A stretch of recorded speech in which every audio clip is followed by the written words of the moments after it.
I remember being in Hawaii on my way home from this amazing backpacking adventure. And I knew I was going home, and I knew I was going to deal with this, and I had a massive panic attack. I was sitting outside of a bookstore in Oahu, going up this thing called, there's like a thing called, I think it's called the toilet bowl. The water rushes in and rushes back out, and I was waiting for the bus to take me to this thing. And I never made it. I had this massive panic attack, and I remember going into the bookstore and just saying, just read a book and hold your shit together, just hold your shit. I was just like, focus, focus, focus, and if you focus, no one will know that you're crazy. So I have this panic attack, and I pull myself together, and I make it way back to Boston, and I knew that I had to deal with this. So I was putting it off, and things weren't going well in my world, and started crashing and burning, and I walked into the emergency room at Tufts.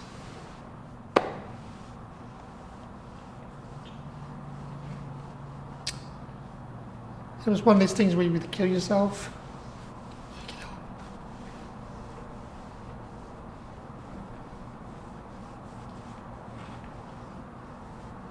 So I remember walking in and thinking, okay.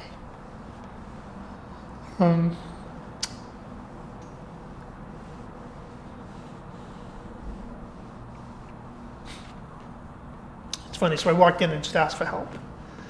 And that's the best thing you can do, is really ask for help, because you can't do this on your own. And I think the lifesaver that I had is I was paired up with a really good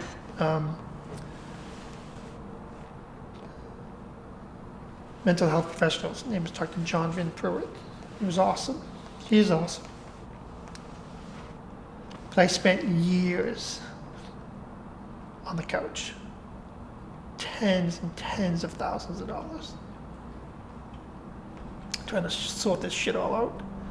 And the irony is that insurance only covers a portion of it. So most of it I had to pay for myself. So while everyone in their 20s is actually like building their careers, they're getting married, finding girlfriends and stuff, I was trying to figure out like what the f happened. Like, more than a decade ago, like how do I resolve this, and how do I just move on with my life? And it took me a long, long time to try to be functional. First of all, I had to get functional first. That was just to go, just be functional. And then I found that I'd set up a safe zone. Like if I was in a certain perimeter of my home, then I would be okay. If I could make it back, if something bad happened, if it was out in the real world and something bad happened, I could actually get back home and I'd be safe. And it's really funny, I was working on an institutional trading desk as an assistant to two,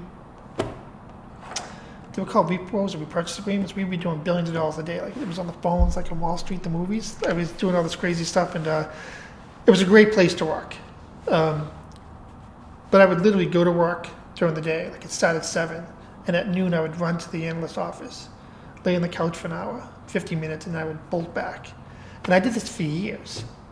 And finally my boss was like, "Where do you go?" And I'm like, "All right, here's the deal." So I actually had to tell my boss, like, "Here's the deal. This is what happened, this is what I'm doing." They were actually pretty good about it, and they gave me as much time as I needed. But it's amazing that I was able to like work in this really high pressure, high intensity environment and have that duality again, like sort of rushing in, trying to figure all this stuff out.